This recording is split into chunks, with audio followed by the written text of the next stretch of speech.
Buongiorno, dobro jutro, guten Morgen, buondì. Parlarì quando si è malas, prendidot, si ha divisarsi, di ne accorgersi che si è malas. Dopo si ha di ammetti di essere malas. Dopo si ha di là dal miedi, chiappare scuri, scaldare e fa la cure.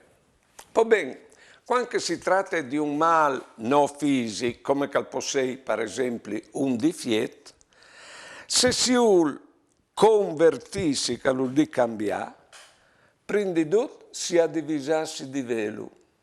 Dopo si ha di ammettere che il difetto, che si ha che il difetto.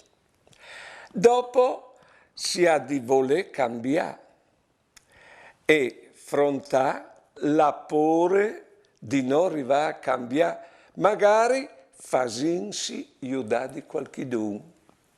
E attenzione, se il mal fisico, quando è grande, ha bisogno di una lunga convalescenza, anche guarire di un difetto che ha funzionato eins e eins al covente tanto tempo. Buone giornate e buone vite.